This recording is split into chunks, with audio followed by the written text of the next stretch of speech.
자를 심판하러 오십니다. 나는 성령을 믿으며 거룩한 공교회와 성도의 교제와 죄를 용서받는 것과 몸의 부활과 영생을 믿습니다. 아멘. 네, 여러분 이번 한 주간도 잘 보내셨나요? 오늘은 10월 31일 할로윈이죠. 그쵸?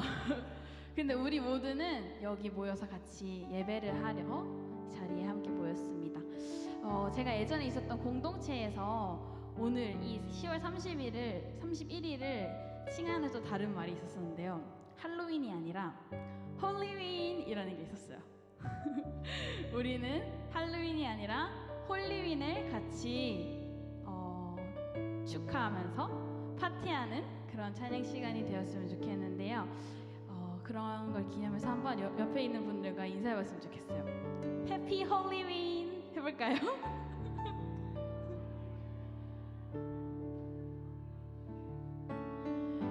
좋습니다.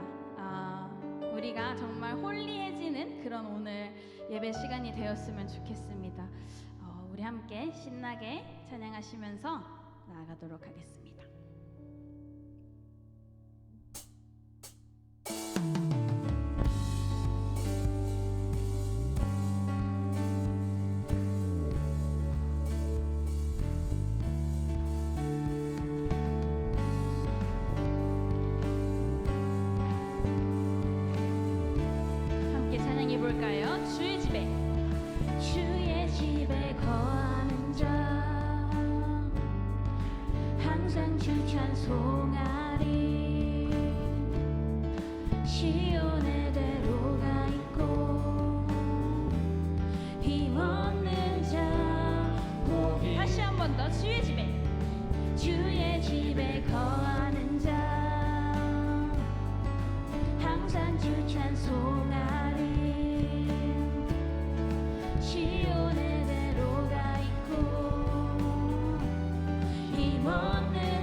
천국의 기쁨이 한 번 더 예수의 예수의 이름 세상의 소망이요 예수의 이름은 천국의 기쁨이세.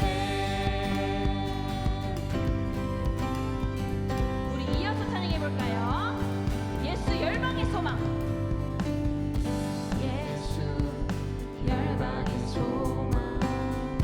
예수 우리의 위로자. 주는 온 땅에 영원한 소망 예수 어둠 속의 빛.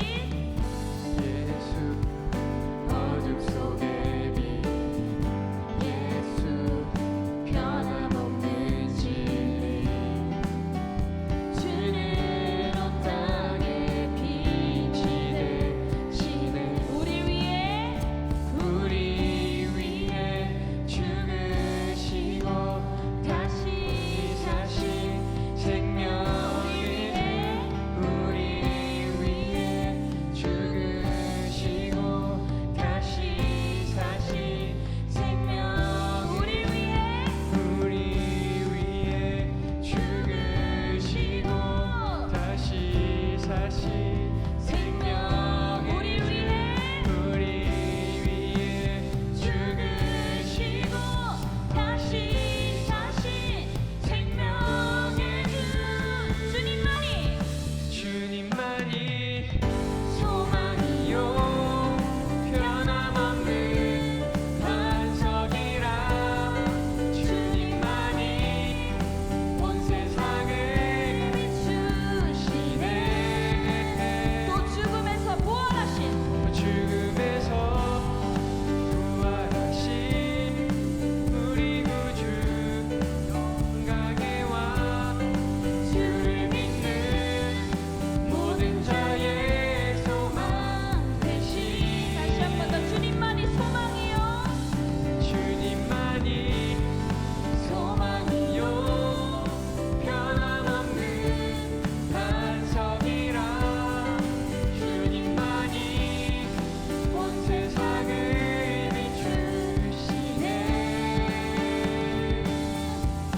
또 죽음에서 부활하신 우리 구주 평강의 왕 주를 믿는 모든 자의 소망 되신 주를 믿네 주를 믿네 주를 믿네 주를 믿네 다시 한 번 더 주를 믿네 주를 믿네 마지막으로 주를 믿네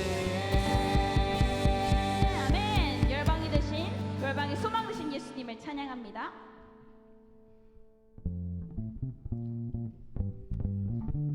이어서 찬양하실 때도 한 번 더 박수 치시면서 찬양해 보겠습니다.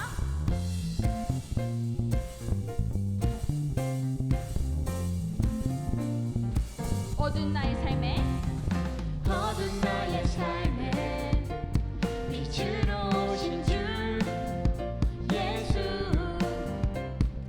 찬양 받으심에 늘 합당하신 주 찬양해 한 번 더 어두운 나의 삶에 빛으로 오신 주 예수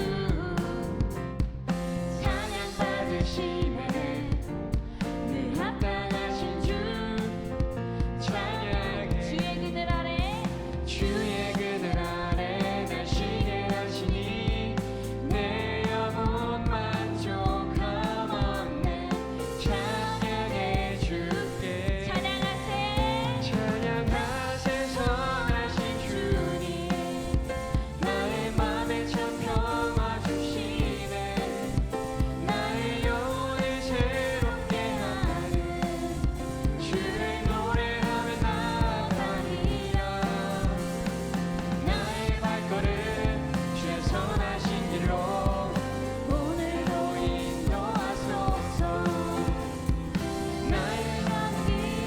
주의 밝은 빛으로 언제나 비춰주소서.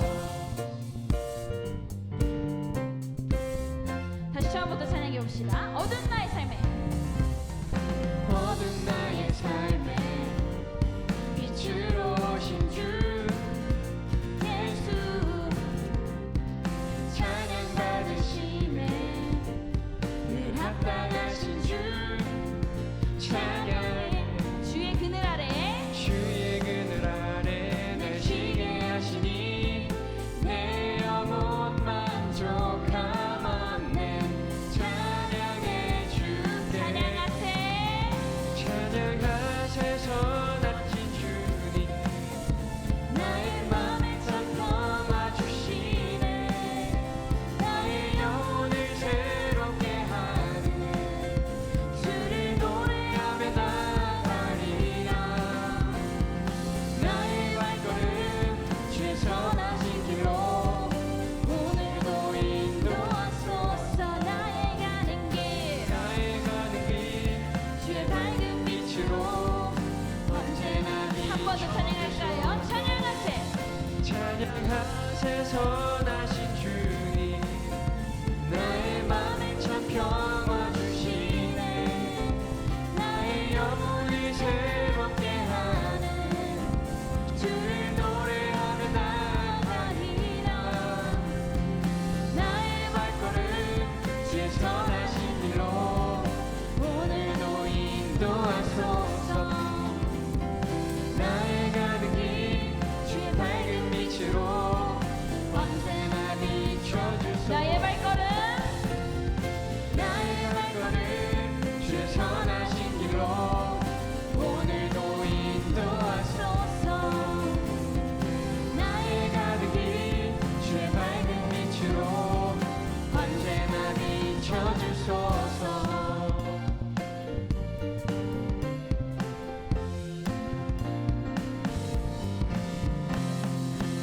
아멘. 우리 주님께 영광의 박수 올려드립시다.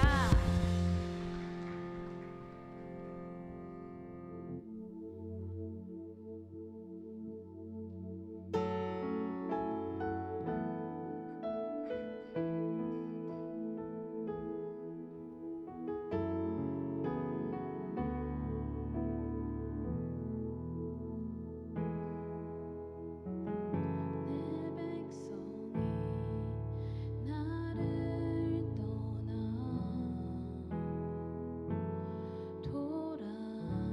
돌아섰지만 내 사랑이 내 백성을 포기 못하니 내 모든 것 내어주고 나 그대를 얻으리라. 여호와께 돌아가자. 우린 돌아서도 그는 변치 않네. 여호와께 돌아가자. 우린 넘어져도 그 사랑 영원하네.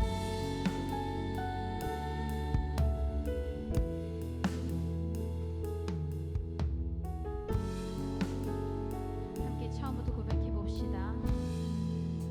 내 백성이 나를 떠나 돌아섰지만 내 사랑이 내 백성을 포기 못하니 내 모든 것 내어주고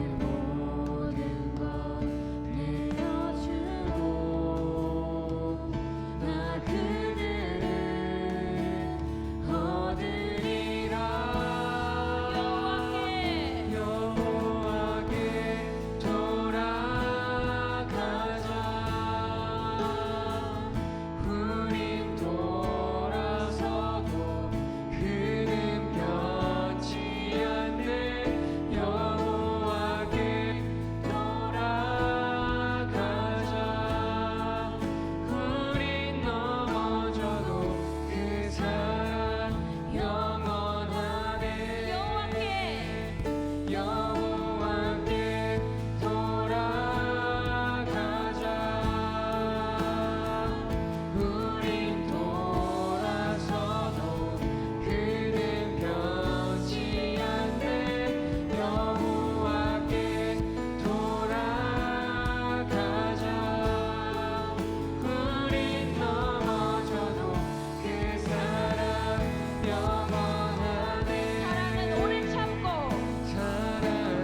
사랑의 하나님, 오늘도 이렇게 금요일 저녁 디모데 공동체가 한 자리에 모여 주님을 예배할 수 있게 하심에 감사드립니다. 바쁜 일상 속에서도 우리 마음을 멈추게 하시고 다시 하나님께 시선을 돌릴 수 있는 시간을 주셔서 감사합니다. 주님, 우리가 때로는 하나님을 잊고 내 마음대로 살아갈 때가 많습니다. 그러나 그럼에도 불구하고 여전히 우리를 기다리시고 사랑으로 부르시는 주님의 음성을 듣기 원합니다. 오늘 이 예배를 통해 우리의 마음이 다시 주님께로 향하게 하시고 잊고 있던 첫사랑과 감사의 마음을 회복하게 해주세요.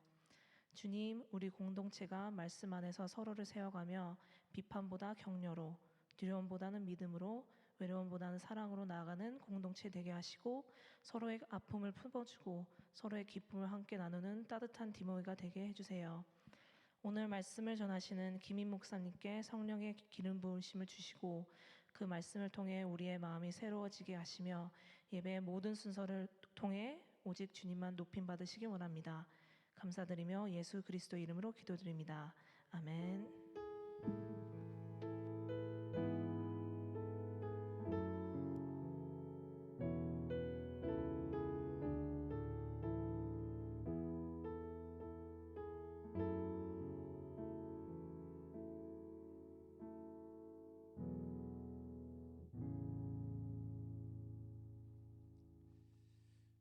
우리에게 주시는 하나님의 말씀은 사사기 2장 10절에서 19절까지의 말씀 같이 보겠습니다.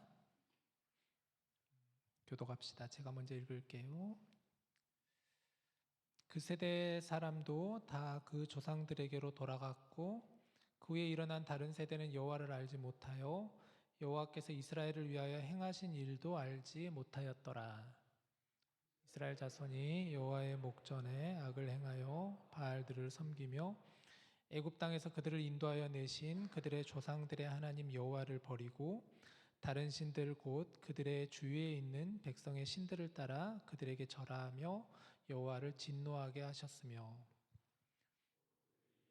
버리고 바알과 아스타롯을 섬겼으므로 여호와께서 이스라엘에게 진노하사 노력하는 자의 손에 넘겨주사 그들이 노략을 당하게 하시며 또 주위에 있는 모든 대적의 손에 팔아 넘기심에 그들이 다시는 대적을 당하지 못하였으며 그들이 어디로 가든지 그들에게 재앙을 내리시니 곧 여호와께서 말씀하신 것과 같고 여호와께서 그들에게 맹세하신 것과 같아서 그들의 괴로움이 심하였더라. 여호와께서 사사들을 세우사 노략자의 손에서 그들을 구원하게 하셨으나 그들이 그 사사들에게도 순종하지 아니하고 오히려 다른 신들을 따라가 음행하며 그들에게 절하고 여호와의 명령을 순종하던 그들의 조상들이 행하던 길에서 속히 치우쳐 떠나서 그와 같이 행하지 아니하였더라. 여호와께서 그들을 위하여 사사들을 세우실 때에는 그 사사와 함께 하셨고 그 사사가 사는 날 동안에는 여호와께서 그들을 대적의 손에서 구원하셨으니 이는 그들이 대적에게 압박과 괴롭게 함을 받아 슬피 부르짖음으로 여호와께서 뜻을 돌이키셨음이거늘. 그 사사가 죽은 후에는 그들이 돌이켜 그들의 조상들보다 더욱 타락하여 다른 신들을 따라 섬기며 그들에게 절하고 그들의 행위와 패역한 길을 그치지 아니하였으므로. 아멘. 여러분 반갑습니다. 잘 지내셨습니까? 한 주간 별일 없으셨어요? 오늘이 이제 10월 마지막 날입니다. 할로윈 날이 딱 오늘이죠. 지난주에 우리가 심영진 목사님과 함께하는 찬양 집회로 예배를 드렸습니다. 우리 청년들과 또 KM 성도님들도 오셔서 함께 정말 뜨겁게 하나님을 예배하고 찬양하는 그런 시간이었죠. 잠깐 사진을 좀 준비했는데 사진 한번 보여주시면, 네, 이렇게 또 한 장 더 준비했죠. 네, 이렇게 많은 분들이 오셔서 스틸 영상도 잠깐 있는데 영상도 하나 잠깐 보여주실래요?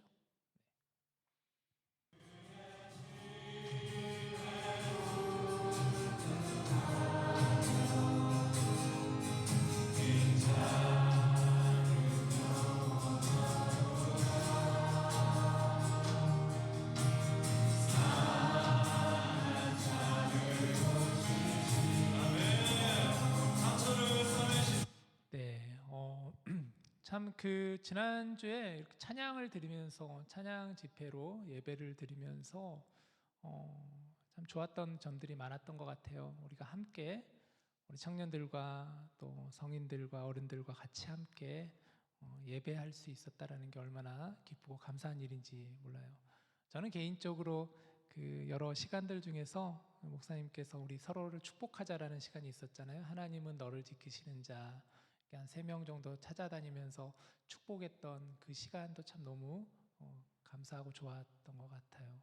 그동안 잘 몰랐던 분에게 다가가서 인사하고, 우리 교회 이제 교인분이신데 잘 나오시지 않는 분인데 오랜만에 나오셨던 분을 찾아가서 이렇게 인사하고 축복했던 시간이 개인적으로 참 많이 기억에 남습니다. 하나님은 찬양을 받으시기 합당하신 하나님이세요. 오늘 그래서 우리 커넥트 워십도 찬양팀도 하나님께 이렇게 나와 찬양할 수 있었죠. 우리 주중에 하영자매가 목사님 이번 주 좀 찬양을 조금 더 해도 괜찮아요. 그래서 얼마든지 더 해. 그래서 조금 더 찬양을 했습니다. 찬양 참 하나님께 영광 받는 그런 찬양이죠.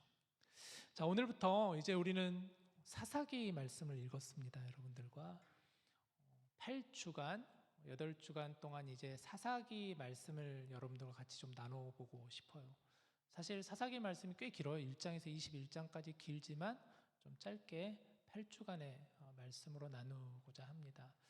그래서 이 사사기 말씀을 어떤 좀 방향성을 가지고 말씀을 나누면 좋을까 고민을 하다가 이 주제를 정했어요. 브로큰 히어로라는 주제를 정해봤습니다. 브로큰 히어로, 깨어진 영웅, 부서진 영웅, 뭐 이런 거잖아요. 상처 입은 영웅 이런 거잖아요. 하지만 단순히 이게 망가진 사람이라는 의미보다는, 깨어진 사람이라는 보다는 더 깊은 의미를 담고 있다라는 생각이 들어요. 브로큰 그리고 히어로라는 단어를 한번 연상해 보세요. 브로큰 그리고 히어로, 사실은 이게 연결될 수 없는 단어예요. 영웅이라 그러면 뭔가 우리가 생각하기에는 좀 완성되어 있고 좀 완전하고 힘이 있고 강하고 이런 의미의 영웅이라는 단어인데, 그 어떤 영웅이 어떻게 깨어질 수가 있지? 어떻게 영웅이 부서질 수가 있지? 그러면 히어로가 성립이 안 되는데, 연결되지 않는 단어인데, 그러나 이 사사기의 말씀을 보면 이 깨어진 영웅이라는 그 의미가 굉장히 와닿다라는 생각이 많이 듭니다. 사사기에는 여러 사사들이 등장해요.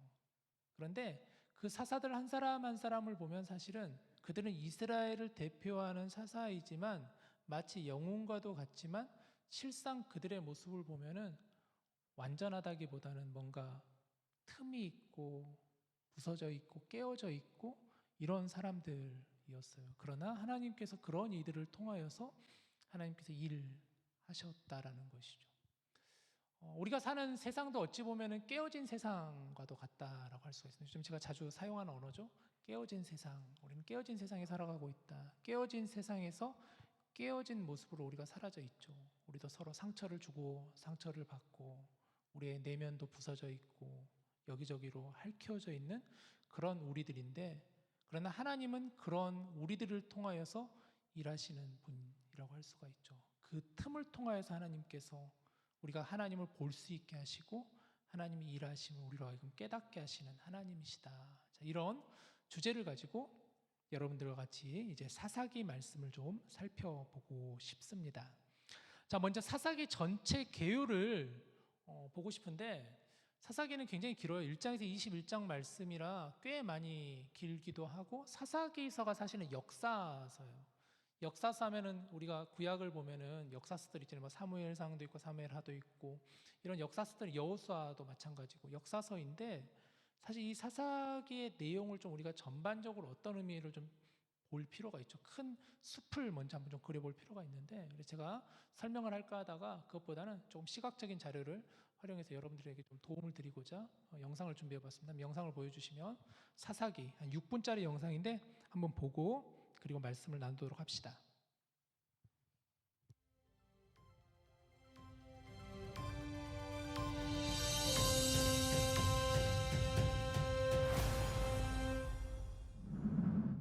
안녕하세요. 이번에는 사사기에 대해 살펴보겠습니다. 사사기라는 제목은 하나님께서 사사를 세우셨다라는 본문 말씀에서 연유되었습니다.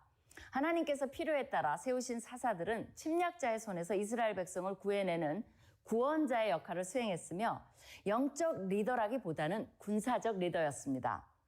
철병거가 언급된 것으로 보아 주전 14세기에서 11세기 또는 12세기에서 11세기에 해당하는 후기 청동기와 철기시대 초기가 사사시대라고 볼 수 있습니다. 사사기의 저자는 알 수 없는데 이스라엘이 정착한 지 300년이 흘렀다는 입다의 말에 따르면 어떤 한 사람이 보고 경험한 것을 기록한 것은 아닙니다. 유대 전승은 사무엘을 저자로 간주합니다. 그러나 사사기 내용 중에 그 땅 백성이 사로잡히는 날까지라는 표현이 바벨론 포로기를 염두에 둔 것이라면 사사기가 실제 완성된 시기는 적어도 포로 시기이거나 그 이후로 볼 수 있기 때문에 사무엘 저작설은 가능성이 희박해집니다. 역사적으로 사사기는 여호수아 죽음 이후의 시대를 기록하고 있습니다. 여호수아 이후로는 강력한 권위를 가진 1인 지도자가 없었으며 영적으로 여호수아 시대와 대조되는 시대가 오게 됩니다. 여호수아 시대의 사람들이 다 죽은 후에 여호와를 알지 못하는 세대가 생겨난 것입니다. 즉, 전 세대의 신앙 교육이 실패했다고 볼 수 있습니다. 여호수아 시대가 믿음과 순종으로 승리했다면 사사 시대는 사람마다 자기 소견에 옳은 대로 하는 시대로 바뀌며 하나님을 신뢰하지 않습니다. 여호수아 시대의 정착 이후 나머지 가나안 족속을 진멸하는 임무를 다하지 못한 다음 세대의 실수는 신앙적으로 타협하고 타락한 배교의 시대를 열게 됩니다. 여호와 중심의 나라가 아닌 가나안화된 혼합 종교의 나라가 됩니다. 가나안 사람들을 진멸하는 대신 그들과 함께 거주하는 최악의 시나리오가 전개됩니다. 사사기에는 반복되는 뚜렷한 구조가 있습니다. 먼저 백성들이 우상 숭배로 죄를 지으면 하나님께서 그들을 이방의 압제자의 손에 넘기십니다. 백성들이 여호와께 살려달라고 부르짖으면 여호와께서는 그들을 적의 손에서 구원할 사사들을 일으키시며 사사들이 치리하는 한 평화가 유지되는 패턴입니다. 그러나 사사들이 죽으면 백성들은 다시 악순환의 고리를 반복합니다. 심지어 이전보다 더 악한 모습으로 하얀 곡선을 그리며 가나안에 정착한 이스라엘 호는 점점 침몰해 갑니다. 한두 번도 아니고 번번이 어려움을 당할 때마다 부르짖는 백성들에게 사사들을 세우신 것은 순수하게 하나님의 자비하심이며 반복하여 베푸시는 은혜입니다. 죄, 이방인들의 압제, 부르짖음, 사사를 통한 구원, 평화의 주기를 반복하면서 12명의 사사들이 소개됩니다. 12지파를 의식하여 12사사를 소개함으로써 이스라엘 백성들의 총체적인 죄를 강조합니다. 그 중에서 온니엘, 에훗, 바락, 기드온, 입다, 삼손 6명의 대사사의 스토리가 위의 패턴을 쫓아 소개가 됩니다. 각각의 독특한 이야기들이 덧붙여지지만 기본 틀은 동일합니다. 나머지 6명 삼갈, 돌라, 야일, 입산, 엘론, 압도는 스토리가 소개되지 않기 때문에 소사사로 불립니다. 대사사들은 뒤로 갈수록 점점 불완전함을 드러냅니다. 기드온의 아들은 왕이 되려다가 문제를 일으키며 입다는 경솔한 맹세를 하며 삼손은 나시린의 운명을 따르기보다는 블레셋 여인들과 끊임없이 연문을 뿌립니다. 또한 개인의 보복으로 블레셋을 무찌르는 것처럼 보이는 삼손은 영웅인지 문제아인지 문제의 인물인지 혼돌될 정도의 모습으로 대사사의 마지막을 장식합니다. 그럼에도 불구하고 하나님께서는 사사들 모두를 도구로 사용하셨고 이들이 치리하는 동안에는 평온이 있었습니다. 특별히 하나님의 영의 활동이 사사기에서 두드러지는 부분도 주목해야 합니다. 12명의 사사에 대한 이야기가 끝나고 마지막 17장에서 21장은 결론에 해당합니다. 결론에서는 4번에 걸쳐 이스라엘의 왕이 없으므로 사람들이 자기 소견에 옳은 대로 살았다는 이야기를 반복하고 실제로 그런 이스라엘의 모습을 개인, 지파, 레위인들의 모습을 통해 보여주면서 경건한 왕의 필요성을 부각시킵니다. 그러면서 사사기는 우리에게 과연 그 왕이 누구인가를 질문하게 만듭니다. 또한 사사들보다 더 훌륭한 영적 리더가 나온다면 나라가 더 안정되고 이상적으로 유지될 수 있을 것이라는 기대감을 줍니다. 이렇게 사사기는 다음의 왕정 시대를 대비하며 오실 왕을 준비합니다. 기대하던 왕이 가깝게는 다윗일 수도 있습니다. 그러나 궁극적으로는 진정한 한 왕이신 메시아를 바라보도록 만듭니다. 그런 의미에서 사사들은 모두 오실 메시아의 그림자입니다. 하나님께서 이 세상을 심판하실 때 메시아는 우리를 악의 세력에서 구원해 주실 진정한 구원자 되실 것이며 유일한 사사가 되실 것입니다. 사사기를 묵상하며 우리가 혹 지금 개인 또는 국가적으로 사사시대의 악순환의 사이클에 어딘가 있지 않은지 살펴보고 하나님께 은총을 구하는 시간 가지시기를 바랍니다. 자, 좀 이해가 되시죠? 사사기를 여러분 그동안 이제 어느 정도는 부분적으로 알고 있었다면 방금 이 영상을 보면서 조금 정리가 되지 않을까라는 생각이 들어요. 앞으로 8주 동안 사사기에 대해서 여러 가지 이런 주제들을 가지고 의식을 가지고 여러분들과 같이 좀 나눠보고 싶습니다.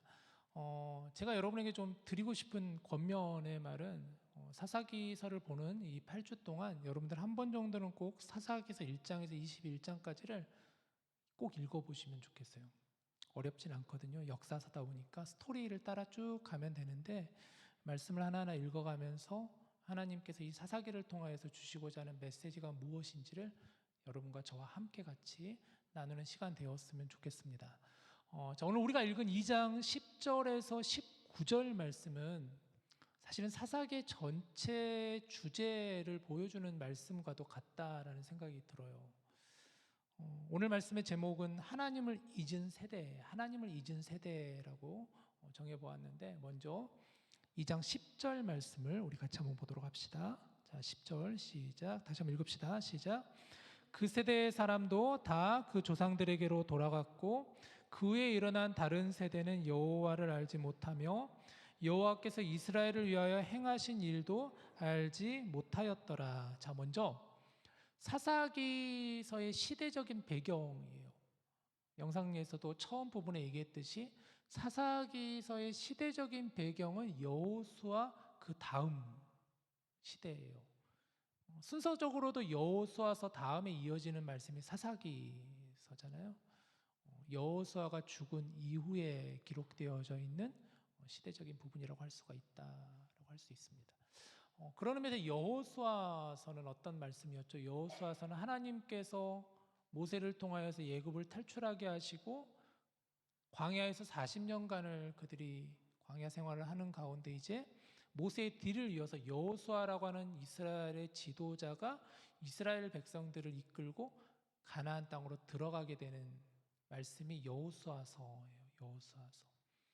여호수아서는 크게 두 가지로 나눌 수 있습니다. 정복과 분배로 나눌 수 있어요. 가나안 땅을 먼저 정복하라. 이게 여호수아서 전반 부분 1장에서 12장까지 기록되어 있다면 13장에서 24장까지가 이제 그 가나안 땅을 정복해서 이스라엘 백성들의 12지파가 땅을 분배받는 내용으로 여호수아서가 마치게 돼요. 그리고 나서 사사기서가 딱 들어가는데 사사기서 1장 가장 첫 구절이 여호수아가 죽은 다음에라고 이렇게 시작을 하고 있다라는 것이죠. 자, 그런데 이스라엘 백성들이 가나안 땅에 들어가서 그들이 놓친 것이 하나가 있었어요. 하나님은 가나안 땅을 들어가서 정복하라 그리고 땅을 분배하라고 하시면서 하나님께서 분명하게 하신 명령이 뭐였냐면 너희들이 가나안 땅에 들어가서 가나안 땅에 살고 있는 모든 거류민들을 정복하고 그들을 그 땅에서 내쫓으라 라고 말씀하셨어요. 그런데 이스라엘 백성들 그것을 놓쳤어요. 의도적으로 그들은 하나님의 말씀을 놓쳐버렸어요. 그냥 그 말씀을 순종하지 않았어요. 가나안 땅에 있는 거류민들을 다 쫓지 못하고 남겨놓았어요. 그게 이제 사사기 1장 후반부 그리고 오늘 우리가 본 2장 10절 그 전반부에 나오는 내용이라고 할 수가 있어요. 자, 그렇다면 질문이에요. 왜 이스라엘 백성들은 하나님께서 가나안 땅에 있는 모든 가나안 거류민들을 내쫓으라고 하셨는데 왜 하나님은 그렇게 말씀하셨을까요? 그냥 평화롭게 가나안 땅에 살고 있는 사람들과 같이 살면 그것도 괜찮을 것 같은데 왜 하나님은 굳이 가나안 땅에 살고 있는 사람들을 다 내쫓으라고 하신 것일까? 왜 그랬을까요? 그것은 이스라엘 백성들이 가나안에 살고 있는 사람들과 섞이는 것을 원치 않으셨기 때문이에요. 다시, 하나님께서 이스라엘 백성들을 가나안 땅에 들어가서 가나안 땅에 사는 사람들과 서로 함께 섞이는 것을 원치 않으셨다라는 거예요. 아까 영상에서는 교수님이 혼합이라는 단어를 썼잖아요. 혼합되지 않기를 원하셨다라는 것이죠. 원래 가나안 땅에 살고 있던 사람들은 하나님을 알지 못하는 사람들이었어요. 그들은 우상을 숭배하고 그들만의 관습과 방식과 그들만의 문화로 살아갔어요. 하지만 하나님은 이스라엘을 보호하시기 위해서 이스라엘의 하나님을 향한 신앙이 지켜지게 하기 위해서 가나안을 철저히 정복하기를 원하셨다라는 거예요. 결국 이스라엘은 하나님의 말씀을 듣지 않은 결과 큰 화를 자초하게 되었습니다. 자, 우리 10절을 오늘 보았는데 10절에도 보면은 먼저 다시 한번 10절을 보여주시면 여기 보시면은 그 세대의 사람이라고, 그 세대의 사람, 처음에 나오는 그 세대의 사람은 여호수아 세대의 사람들, 여호수아 세대의 사람들이 이제 다 그들의 조상들에게 돌아갔다라는 거예요. 그 세대 사람들이 생명이 다해서 이제 돌아가고 그 후에 일어난 다른 세대는 어떤 세대냐면 여호수아 세대 이후의 세대들, 가나안 땅에 들어가서 이미 터를 잡는 가운데 다음 세대들을 말하는 거예요. 그들이 어떻게 또 여호와를 알지 못하였다라고 성경은 말하고 있어요. 그들은 여호와를 알지 못하였다. 두 번 반복해서 말씀하고 있죠. 여호와를 알지 못하며 여호와께서 이스라엘을 위하여 행하신 일도 알지 못하였더라. 두 번 반복했다는 건 강조의 의미예요. 그만큼 이스라엘 백성들이 하나님을 알지 못하였다. 여기서 알다라는 것은 히브리어로 야다라는 단어를 쓰는데 야다는 관계적이고 경험적인 알을 의미하는 거예요. 그냥 단지 하나님에 대해서 지식적으로만 아는 정도가 아니라 하나님을 관계적으로도 알지 못하였고 경험적으로도 하나님에 대해서 전혀 알지 못하였다라는 거예요. 한 세대가 겨우 지났을 뿐인데 부모 세대는 철저히 하나님을 믿는 민족들이었고 하나님을 믿는 백성들이었다면 그 자녀 세대는 전혀 하나님을 경험적으로도 관계적으로도 알지 못하였다라고 성경은 말하고 있어요. 하나님을 잊은 세대가 되어버린 것이죠. 오늘 제목처럼 하나님을 잊은 세대, 하나님을 잊어버린 세대가 되었다는 거예요. 그들의 삶 속에서 그들의 관계적으로 경험적으로 하나님에 대해서 전혀 알지 못하는 세대가 되어버렸다. 자, 무엇이 문제일까요? 먼저는 앞서 나누었던 하나님의 말씀을 지키지 않았다는 것에 문제가 있고 또한 가나안의 문화와 종교와의 접촉으로 세상 문화와 타협한 세대가 되어버린 것이라고 할 수가 있겠죠. 11절을 보세요. 11절을 보면 이스라엘 자손이 여호와의 목전에 악을 행하여 바알들을 섬기며라고 그랬어요. 하나님을 알지 못하는 그 다음 세대 이스라엘 백성들이 여호와의 목전에서 악을 행하였다. 여호와 목전에서 하나님 앞에서 그들이 악을 행하였다. 성경은 이야기하고 있어요. 계속해서 12, 13절을 보시죠. 애굽 땅에서 그들을 인도하여 내신 그들의 조상들의 하나님 여호와를 뭐라고 하냐면 여기서는 아예 버려버렸다라고 성경은 말하고 있어요. 알지 못하는 정도가 아니라 하나님을 잊은 백성들이 어떤 모습이었냐면 여호와 하나님을 버렸다라고 말하고 있어요. 13절도 보시죠. 곧 그들이 또 여호와를 버리고라고 12절에서도 13절에서 여호와를 버려버렸다. 저는 이 구절을 이렇게 읽는데 하나님을 잊었다라는 그 모습이 하나님을 버렸다라는 이 표현으로 이렇게 읽혀지는데 너무 마음이 이렇게 뜨끔 가슴이 무너지는 느낌을 받았어요. 여호와를 버려버렸다. 마치 하나님을 쓰레기통에 버리듯이 하나님을 버려버렸다라는 것이죠. 이스라엘은 바알과 아스타롯을 섬겼습니다. 13절 마지막에 보니까 그렇게 나오죠. 바알과 아스타롯을 섬겼다. 당시 가나안 땅에는 여러 우상들이 있었어요. 우리가 앞으로도 이제 사사기서를 보면서 또 다른 우상에 대해서도 얘기를 나눌 건데 여기서는 바알과 아스타롯을 그들이 섬겼다라는 거예요. 하나님을 버리고 바알과 아스타롯을 섬겼다. 자, 그러면 바알과 아스타롯이 어떤 우상을 의미하는 걸까요? 바알과 아스타롯은 당시 농경 사회에서 이 우상들은 풍요를 가져다 주는 우상으로 믿고 섬기던 것이 바알과 아스타롯이에요. 바알은 비와 폭풍우를 주관하는 우상이고 아스타롯은 바알의 여성 파트너로서 사랑과 전쟁의 신이 바로 아스타롯이라고 할 수가 있어요. 그런데 가나안 사람들은 이 신들이 서로 바알과 아스타롯이 서로 음행할 때 농토가 비옥해지고 풍성한 수확을 거둘 수 있다고 생각을 했어요. 그래서 그들은 바알과 아스타롯을 위해 제사를 지낼 때 그 신들 앞에서 가나안 사람들은 음행을 저질렀어요. 그 신전을 섬기는 예를 들면 여사제라든가 창기들을 불러다가 그 신 앞에서 음행을 저지르면서 이걸 통하여서 바알과 아스타롯이 서로 음행을 통하여서 우리 이 땅에 풍요를 가져다 줄 것이다라는 그런 관습이 있었다라는 거예요. 그게 가나안의 우상 문화였다라는 거예요. 얼마나 추악하고 얼마나 더러운 일인지 모르죠. 하나님을 잊은 세대라는 말을 여러분 다시 한번 생각해 보시죠. 세대와 세대 간의 간극이 있었다라는 거잖아요. 부모 세대와 자녀 세대 간에 서로 간극이 있었다라는 거예요. 여호수아 세대인 부모 세대가 여호수아 이후의 세대인 자녀 세대에게 신앙을 제대로 전승하지 못했다는 것이잖아요. 신앙 교육을 등한시하였다는 거예요. 자신들은 하나님을 예배하였다고 하지만 정작 다음 세대인 자녀 세대에게는 전혀 신앙의 교육을 이어주지 못하는, 삶으로 전혀 증거되지 못하는 그런 모습을 보였다는 것이죠. 우리는 어떨까요? 여러분, 우리도 하나님을 잊은 세대라는 이 부분을 가지고 한번 생각해 보시기를 원합니다. 하나님을 잊은 세대, 우리는 어떤가요? 과연 우리는 지금 어떤 세대의 모습을 가지고 있는 건가요? 하나님을 잊은 세대가 우리가 되어가고 있지는 않나요? 이번에 심영진 목사님 찬양 집회 그리고 그 뒤에 이어지는 세미나를 통해서 참 많은 부분을 저는 생각하게 되었습니다.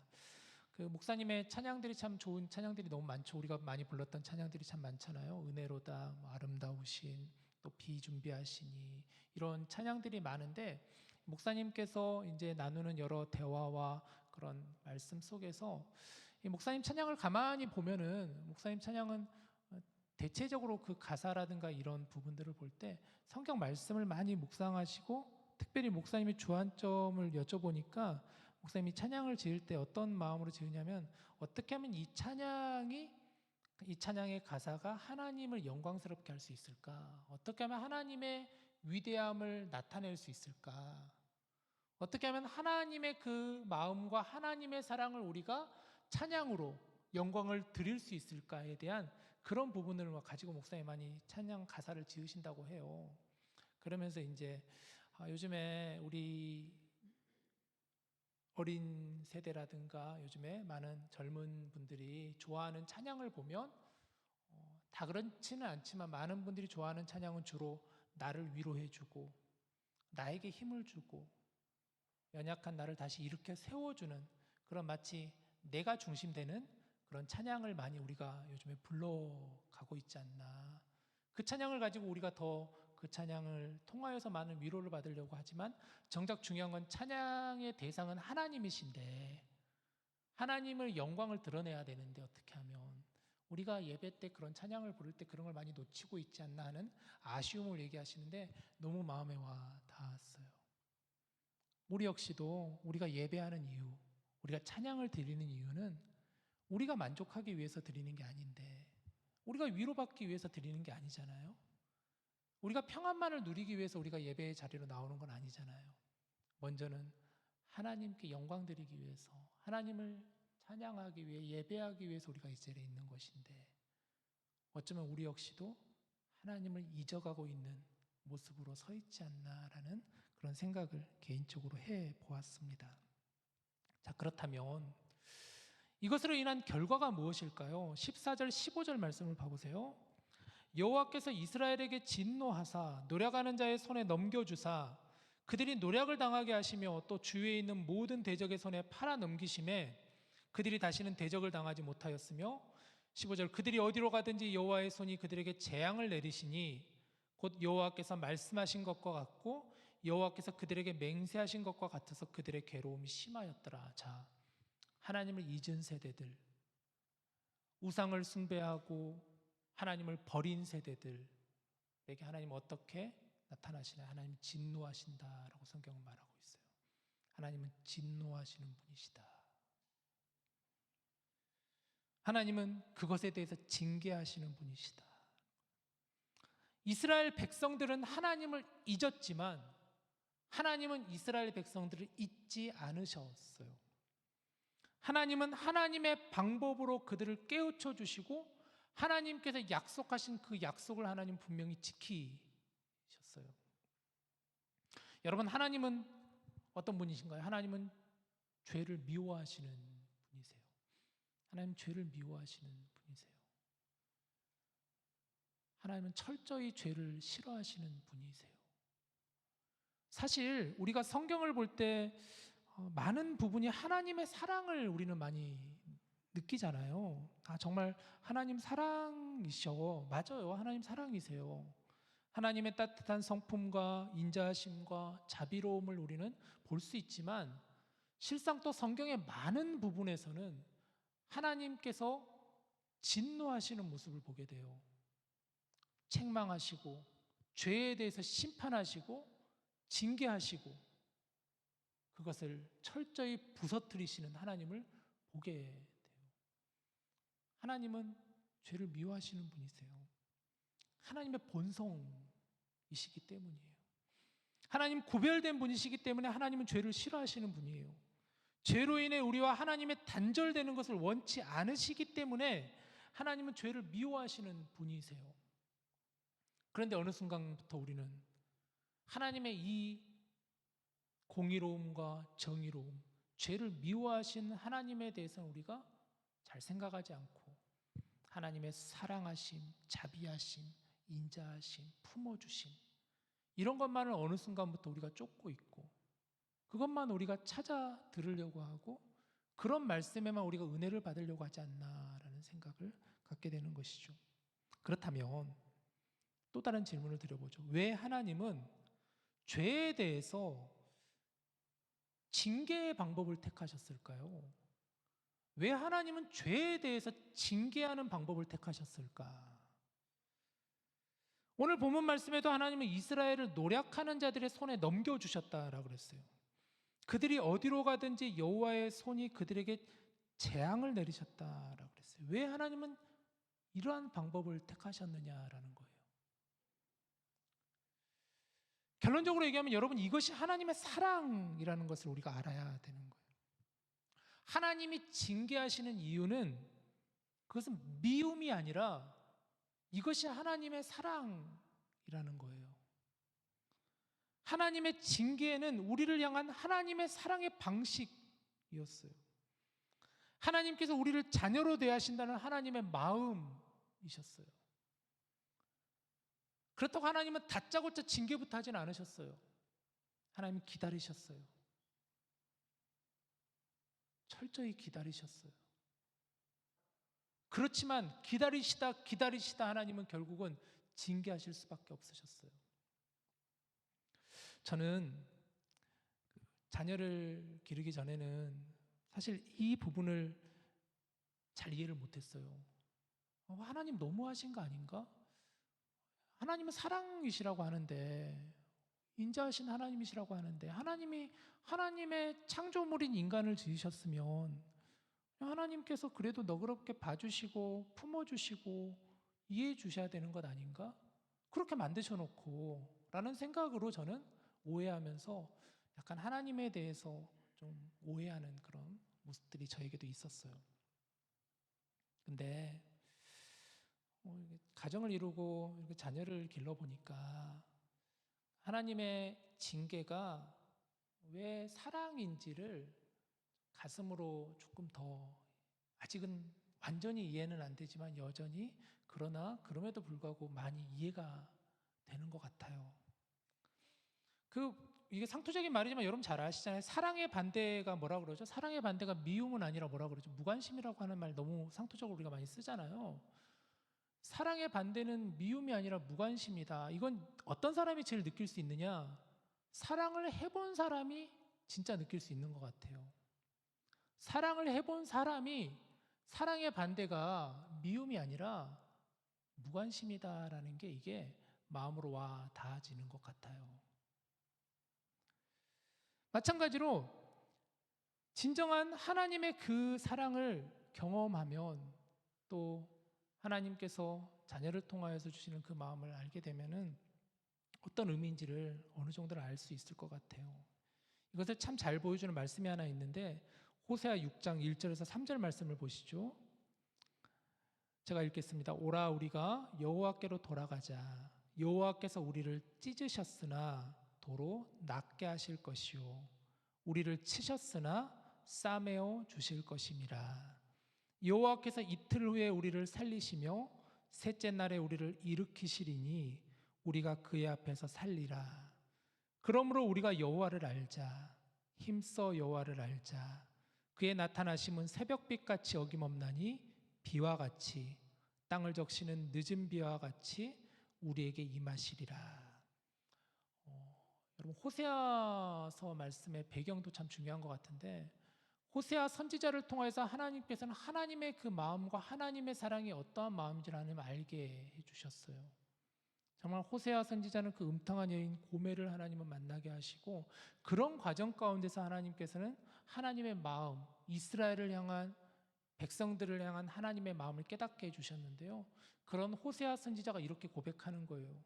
여호와께서 우리를 찢으셨지만 도로 낫게 하시는 분이시다. 우리는 하나님은 찢으셨다라는 부분에만 우리는 강조점을 두면서 그것만 묵상하면서 하나님 너무하신 분이시다라고 생각하지만, 실상은 사실 이 말씀의 강조점은 여호와께서 우리를 찢으셨으나, 다음 구절이에요. 도로 낫게 하셨으며, 여호와께서 우리를 치셨으나 다시 싸매어 주시는 분이시다. 그러므로 우리가 여호와를 알자라고 호세아 선지자는 얘기해요. 그래서 우리가 여호와를 알아야 된다. 힘써 여호와를 알아야 된다라는 것이죠. 지금은 저희 애들이 이제 많이 컸어요. 지금 중학생, 고등학생인데, 그래서 지금은 애들을 훈육할 수는 없어요. 근데 저희 아이들이 어렸을 때는 가끔 애들이 잘못하면 혼을 낼 때가 있었거든요. 그렇다고 매를 든 건 아니었고, 이제 매를 들어도 티가 안 나는 그런 거 있잖아요. 애들도 혹시나 가서 하면 안 되니까. 미국에 살면서 좀 그런 게 있잖아요. 혹시나 우리 아이들이 가가지고 학교에서 엄마 아빠가 때렸어요 그래 버리면 큰일 나니까 티 안 나게 이제 발바닥이라든가 이런 데 있잖아요. 이렇게 살짝 이렇게 할 때가 있었는데, 근데 오죽하면 저희들이 그랬겠어요. 좀 그만 싸우고 그러면 안 되는데, 이렇게 꼭 둘이 싸워요. 그러면은 말을 하다가도 이게 정 안 들으면 이제 그때 이제 한 번씩 이렇게 했는데, 눈물이 쏙 빠지게 혼을 내야죠. 그래야 이제 다시는 안 하니까. 그런데 정작 혼을 내고 나서 누가 힘드냐 생각해 보면 사실은 맞은 우리 아이들은 전혀 힘들어하지 않아요. 사실 누가 힘드냐면 부모가 제일 힘들어요. 혼을 내놓고 저랑 아내는 잠을 못 자요. 그날 밤에 한숨 쉬면서 우리가 여보 우리 잘못이야. 우리가 애들을 잘 키워야 되는데, 그러면서 우리 아이들 얼마나 아플까. 그 눈물 뚝뚝 흘리는 모습이 막 잊혀지지가 않아서 둘이는 막 잠을 막 설치면서 잠을 못 자는데, 애들 방에 가보면 애들은 아무렇지도 않아요. 꿀꿀 잘 자고 있고, 그 다음날 아침에 일어나자마자 아무렇지도 않게 저희들에게 달려와가지고 놀아달라고 하고, 이런 걸 보면서 이런 거구나. 하나님 마음도 그런 마음이시지 않을까. 하나님도 때로는 우리에게 징계하시지만 그렇다고 하나님께서 고소하다라는 마음으로 그러진 않으셨겠다라는 생각이 들었고, 또 하나님께서 그 징계하시는 방법의 의미가 어떤 의미인지를 부모로서 조금 더 이해가 되는 것 같아요. 그런데 여러분, 우리는 어떤가요? 이제 앞으로 우리가 사사기 말씀을 보면서 반복되는 사이클을 보게 될 건데, 한번 그림을 보여주시면 이걸 잘 기억해 주면 좋겠어요. 사사기에서 계속해서 반복되는 부분이에요. 이게 이스라엘 백성들은 하나님 앞에서 죄를 지어요. 그러면 하나님은 기다리시다 결국은 하나님께서 징계의 방법으로 그들로 하여금 다시 깨닫게 하세요. 그러면 그때서야 이스라엘 백성들은 하나님 앞에서 엎드려 회개해요. 그러면 또 하나님께서는 그 회개에 응답하시는 하나님이세요. 다시 구원을 베풀어 주세요. 그러면 또 그 구원이 차차 시간이 지나가면서 그들의 마음속에는 또 그것을 잊어버려요. 망각해버리는. 그러면서 다시 죄를 짓는 거예요. 이게 계속해서 반복되는 사사기에서도 보여지는 사이클인데요. 이게 오늘날과 너무나 비슷하잖아요. 우리와 너무 비슷하지 않냐라는 것이죠. 우리도 생각해 보시죠. 여러분, 우리도 많은 모습으로 하나님 앞에 죄를 짓습니다. 그럼 때로는 하나님은 어떤 방법으로 우리를 다시 돌이키게 하세요. 그러면 그때서야 우리는 하나님 앞에 회개를 해요. 여러분, 회개에 대해서 여러분 기억하시죠? 회개는 세 가지가 있어야 된다고 그러잖아요. 지적으로, 감정적으로, 의지적으로. 먼저는 하나님을 알아야 되겠죠. 내 죄가 얼마나 큰 죄인지를 알아야 되는, 지적으로 알아야 되고, 감정적으로는 그 죄에 대해서 가슴 깊이 슬퍼하고 애통해야 돼요. 근데 그걸로만 그치면 그건 진정한 회개가 아니라 그랬어요. 의지적이 필요하다고 그랬어요. 그게 바로 변화와 결단과 방향이 완전히 하나님께로 돌아가는 거예요. 그게 회개예요. 우리는 그런데 그 회개 가운데서도 그러면 거기서 이제 우리는 멈춰야 되는데, 그런 가운데 또 하나님의 은혜를 다시 한번 깨닫게 되지만 중요한 것은 또 우리도 망각해버리는, 우리도 그런 모습이지 않나요? 그럴 때가 얼마나 많나요? 그러한 우리들에게 주시는 말씀이 바로 호세아의 말씀, 여호와께 돌아가자라는 거예요. 여호와께 돌아가자. 하나님을 잊은 세대, 여호와께 돌아가야 된다. 정말 하나님께 돌아가는 것이 우리의 길이라는 거예요, 여러분. 정말 하나님께 완전히 돌아가야 되는 거예요. 사사기서의 메시지는 결국은, 이 메시지를 한마디로 정리하자면 결국은 저는 여호와께 돌아가자라는 게 사사기서의 가장 중요한 핵심적인 메시지라는 생각이 들어요. 정말 진정한 왕은 누구신가? 정말 진정한 왕은 누구신가? 사사를 통해서 일하시는 하나님이 어떤 분이신가를 우리가 제대로 알고, 우리가 힘써 알고 여호와께 돌아가자. 여호와께 돌아가자. 하나님을 잊은 세대들, 하나님을 잊혀가는 세대들, 여호와께 돌아가자라는 거예요. 자, 이제 하나님은 사사들을 세우시죠. 16절을 보세요. 여호와께서 사사들을 세우사 노략자의 손에서 그들을 구원하게 하셨으니라고 그랬습니다. 사사기라는 제목은 하나님이 사사를 세우셨다라는 말씀에서 비롯되었어요. 사사기에서 반복되는 것은 하나님께서 사사들을 세워서 구원하셨다는 거예요. 하나님은 구원의 하나님이시죠. 하나님을 잊은 세대들을 결국 구원하시기 위해서 하나님은 일하시는 분이세요. 그래서 하나님은 노략자의 손에서 우리를 건지시는 분이세요. 이제 우리는 이제 앞으로 사사기를 여러분들과 함께 보면서 하나님께서 어떻게 구원의 역사를 펼쳐 가시는지, 어떻게 하나님께서 깨어진 세상에서 깨어진 사사들을 통해서 하나님께서 어떻게 일하시는지, 궁극적으로 그들을 통해 하나님께서 무엇을 말씀하시고자 하시는지를 여러분들과 함께 사사기를 통해서 나눠보고자 합니다. 하나님을 잊은 세대들, 그런 우리들에게 주시는 이 귀한 말씀이죠. 여러분, 오늘은 10월 31일입니다. 오늘은 종교개혁 기념일이에요. 날짜적으로 굉장히 특별한 하루가 오늘 하루예요. 어떻게 걸려도 딱 정확하게 걸렸어요. 10월 31일. 세상은 할로윈이 10월 31일이죠. 참 상반적이라고 생각이 들어요. 종교개혁 기념일 그리고 할로윈, 굉장히 상반적인 날이 바로 오늘이에요. 세상은 할로윈을 보내고 있습니다. 악마, 괴물, 마녀의 코스튬을 하고 축제를 즐기지만 그러나 실질적으로 사실 오늘 이 하루는 종교개혁 기념일이에요. 제가 예전에 교회학교 사역을 하면서 아까 우리 하영이는 홀리윈이라고 이런 걸 보냈다고 했는데 제가 교회학교 사역할 때 저는 그래서 미국 와가지고 그 할로윈 이걸 어떻게 해야 될까 그러다가 처음에는 할렐루야 나잇이라고 많이 하잖아요. 할렐루야 나잇, 할렐루야. 아무리 들어도 촌스러운 거예요. 저는 개인적으로 할렐루야 나잇. 이거 너무 올드하지 않나? 그래서 저는 그때 이제 할렐루야 나잇이라고 안 하고 저는 라이트데이라고 이렇게 명칭을 하면서 교회학교 때 그때 사역을 했었던 기억이 나요. 라이트데이, 빛의 날. 세상은 어둠으로 치닫고 있지만 우리 어린 친구들은 빛의 날로 오늘 하나님 앞에 나와서 함께 즐겁게 예배하고 서로 함께 즐겁게 교제하고 그런 시간 생각이 납니다. 여러분 오늘 종교개혁 기념이라고 그랬는데 아까 잠깐 사진 보여주신 건 종교개혁자 마틴 루터를 한번 보시죠. 1517년 10월 31일 독일의 종교개혁자 마틴 루터가 비텐베르크 성당에 95개 조항의 반박문을 써서 망치로 못을 박으면서 했어요. 당시에 중세 캐톨릭이 굉장히 부패했었거든요. 하나님이 잊은 세대였어요. 그들 역시도. 하나님을 하나님으로 제대로 알지 못하고 정말 하나님이 어떤 분이신지를 알지 못하고 그들은 잘못된 구원관과 또 잘못된 신앙생활의 모습으로 사람들을 호도하였고 그런 가운데 마틴 루터가 목숨을 내걸고 비텐베르크 성당 문 앞에 95개조의 반박문을 못을 박으면서 기록하였어요. 이게 도화선이 되어서 유럽 전역으로 종교개혁이 퍼져나가면서 오늘날 개신교가 나오게 된 거죠.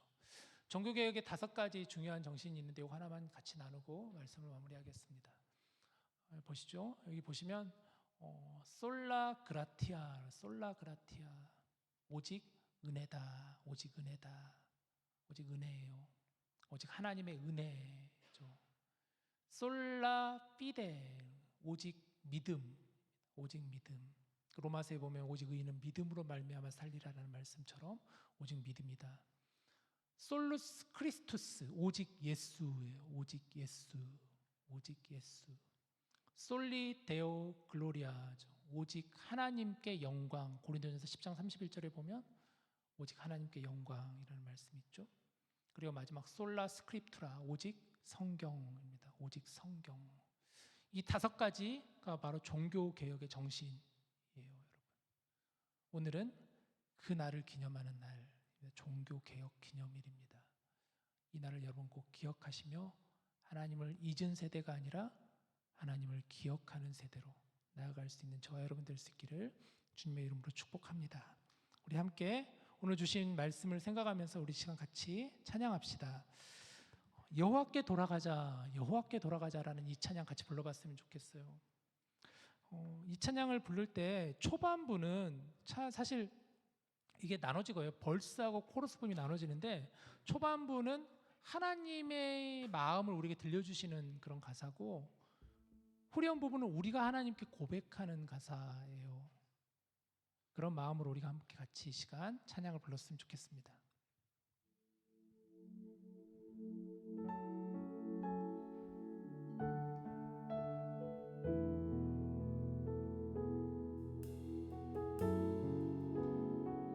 자, 우리 하나님의 마음을 생각하며 같이 이 시간 찬양합시다. 내 백성이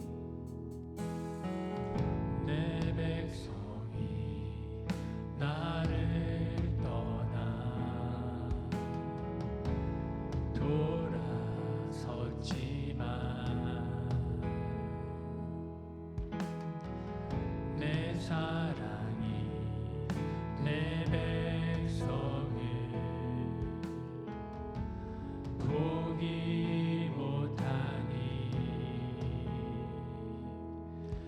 내 모든 것 내어주고 나 그들을 얻을 이제 우리의 고백이에요. 여호와께 여호와께 돌아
하나님을 잊은 세대에 대해서 말씀을 나누었습니다. 우리가 이제 사사기 말씀을 여러분들과 같이 8주 동안 나누는데 참 의미 있는 말씀으로 다가왔으면 좋겠어요. 이 시대 가운데, 이 세대 가운데 주시는 하나님의 마음으로 하나님께서 찾으시는 그 한 사람, 깨어진 세상 가운데 깨어진 사람으로 살아가는 그러한 저희들에게 하나님 그 틈을 통하여 하나님을 보기를 원하신다는 것이죠. 세상은 하나님을 잊어가고 있습니다. 3년 전 한국에서는 이태원에서 많은 청춘들이 안타깝게 목숨을 잃었습니다. 참 안타깝죠. 여전히 세상은 변함이 없습니다. 자기중심주의에 빠져 우리는 반복되는 죄에 빠져 신음하고 한 생명 한 생명을 소중히 여기지 못하는 그런 저희들로 살아가고 있습니다. 나 중심적으로 우리가 살아가고 있지 않나. 하나님께서 한 생명을 바라보시는 하나님의 마음, 하나님의 그 따뜻한 사랑 우리가 잃어가고 있지 않나. 또 한편으로 우리가 너무 죄에 대해서 무감각해져 가고 있지는 않나. 참 많은 것을 생각하는 오늘 하루인 것 같습니다. 이 시간 우리 같이 기도할 때 하나님 이 땅 가운데 정말 하나님을 잊는 세대들이, 그러한 저희들이 다시 하나님께로 돌아가는 자들이 되게 하여 주시옵소서. 하나님의 마음으로 주변을 살피게 하여 주시고 하나님의 사랑으로 이웃을 돌아보게 하시고 서로 사랑으로 서로 안아주고 보듬어주고 또 죄 안에서는 정말 우리가 경각심을 가지고 죄에서 돌아갈 수 있는, 떠날 수 있는 자들이 될 수 있게 해주시옵소서. 우리 시간 같이 기도할 때 하나님 오늘 우리에게 주시는 이 말씀이 우리 마음판에 새겨지게 하여 주시옵소서. 우리로 하여금 하나님을 잊지 않는, 하나님을 기억하는, 여호와를 알아가는, 힘써 여호와를 아는, 정말 하나님께 돌아갈 수 있는 그런 이 세대가 될 수 있게 해달라고, 우리가 될 수 있게 해달라고, 이 땅 백성들이 될 수 있게 해달라고 우리 시간 같이 함께 기도하겠습니다. 같이 기도합시다. 사랑이 많으신 하나님, 우리가 사사기 말씀을 이제 우리가 함께 나누며 정말 이 땅 가운데 하나님의 마음이 어떤 마음인지, 이 땅을 바라보시는 하나님의 그 긍휼하심이 어떤 긍휼하심인지를 우리가 깊이 알게 하시고 깨닫게 하시고 주께로 나아갈 수 있는 저희들이 다 될 수 있도록 인도하여 주시옵소서. 여호와께 돌아가자 하는 이 찬양의 가사가 우리의 고백이 될 수 있도록 살아계신 하나님 우리의 삶을 인도하시고 우리의 마음과 우리의 시선과 우리의 방향을 주께로 향하게 하여 주시옵소서. 세상은 하나님 어둠을 향하여 치닫고 있습니다. 세상은 어둠을 향하여 폭주기관차와 같이 치달아가고 있습니다. 그러한 이 땅 가운데 우리 역시도 함몰되지 않게 하여 주시옵시고 휩쓸리지 않게 하여 주시옵시고 정말 하나님이 우리를 향하신 하나님의 마음과 하나님의 사랑과 우리 하나님의 공의와 정의가 우리 가운데 있게 하여 주시옵시고 그렇게 우리가 살아갈 수 있도록 주님이 인도하여 주시옵소서. 여호와께 돌아가는 백성들 되게 하여 주시옵소서. 우리는 돌아서도 하나님은 변치 않는다 하였습니다. 오늘 우리가 살아가는 이 땅 가운데 하나님의 빛이 비치게 하여 주시옵소서. 정말 종교개혁의 깊은 의미가 되살아나는 이 하루 될 수 있도록, 그런 우리의 삶이 될 수 있도록, 우리의 걸음이 될 수 있도록 인도하여 주시옵소서. 살아계신 하나님, 이 땅을 비춰주시옵소서. 절망 가운데 있는 이 땅 가운데 빛을 비춰주시옵소서. 어둠 가운데 있는 우리 디모데 가운데서 하나님 빛을 비춰주시옵소서. 빛 대신 주님을 예배하게 하여 주시고 빛 대신 주님을 찬양하는 저희들 되게 하여 주시옵소서. 일어나 주님께로 걸어나가게 하여 주시옵소서. 여호와께 돌아가는 저희들 되게 하여 주시옵소서. 그는 변치 않고 우리를 바라보시며 우리를 향하여 손을 내미시는 하나님의 손을 붙잡고 나아갈 수 있도록 살아계신 하나님 인도하여 주시옵소서. 우리를 치유하여 주시옵소서. 이 땅을 고쳐주시옵소서. 주님, 하나님, 우리가 정말 살아가면서 너무나 하나님을 잊어갈 때가 많은 저희들의 모습입니다. 이 세상 문화 가운데 어둠을 향하여 나가는 이 땅 가운데 하나님 우리 역시도 휩쓸려 가고 있지는 않나. 오늘 이 말씀을 통하여서 우리 자신을 다시 한번 보게 하여 주시옵소서. 내게로 나아오라. 여호와께로 돌아가자 하는 이 말씀이, 이 메시지가 오늘 우리에게 주신 하나님의 음성으로 들려지게 하여 주셔서 하나님, 우리로 하여금 하나님께로 나아갈 수 있는, 하나님을 잊은 세대가 아니라 하나님을 알아가는 세대, 하나님을 기억하는 세대가 될 수 있도록 우리 한 사람 한 사람을 붙잡아 주시옵소서. 우리 공동체를 붙잡아 주시옵소서. 우리 공동체를 통하여서, 우리 교회를 통하여 이 땅 가운데 환하게 빛을 비치는 주님의 빛을 바라는 저희들 될 수 있도록 인도하여 주옵소서. 우리 주 예수님의 이름으로 간절히 기도드립니다. 아멘. 아멘. 아멘. 우리 다 함께 자리에 일어나셔서 함께 봉헌 드리겠습니다.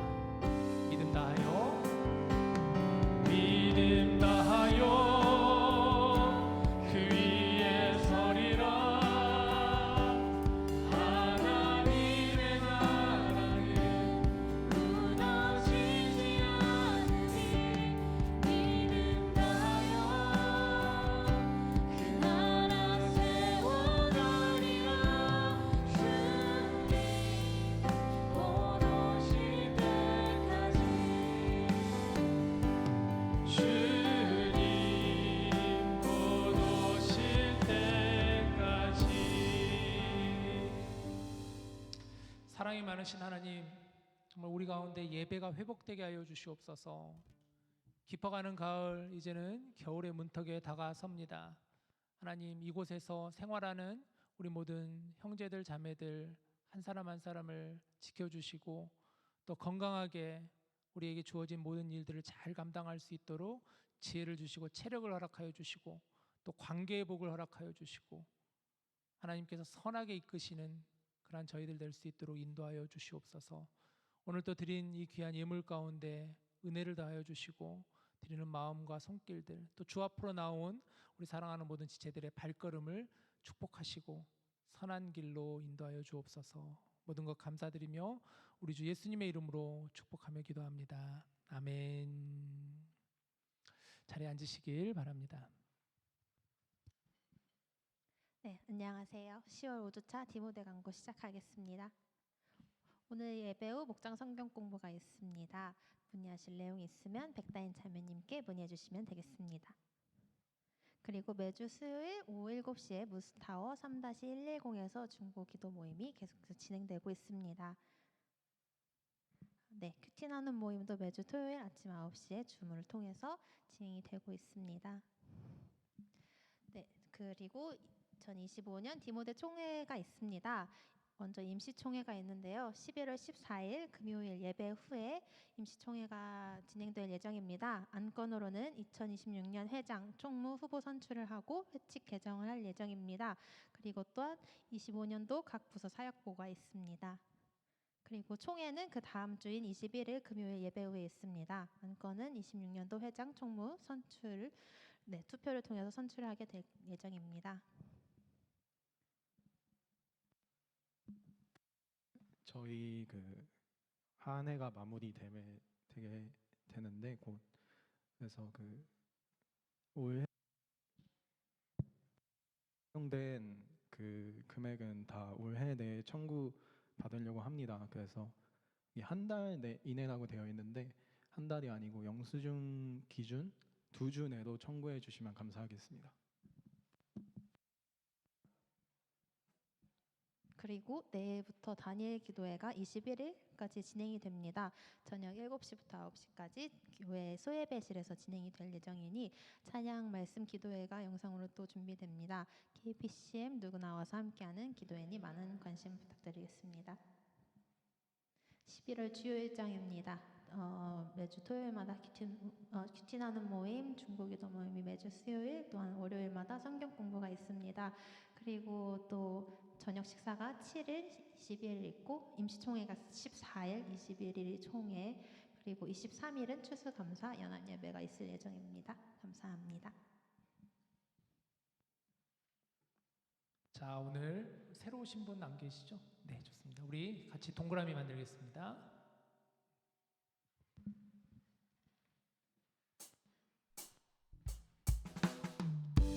자, 우리 서로를 바라보면서 서로 축복할까요?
마지막으로 떠나시는 분은 안 계시죠? 네, 제가 축도하고 마치겠습니다. 이제는 우리 주 예수 그리스도의 은혜와 하나님의 사랑과 성령님의 교통하심이 하나님께 나와 주를 예배하고 찬양하며 또 이 시간 목장 모임으로 나아가며 풍성한 교제 가운데 정말 주님의 깊은 사랑을 누리기를 원하며 나아가는 우리 모든 디모데 지체들 위해 또 걸음 위에 연약한 이웃들과 복음을 증가하시는 선교사님들의 모든 사역 위에 이제로부터 영원토록 함께 하시기를 간절히 축원하옵나이다.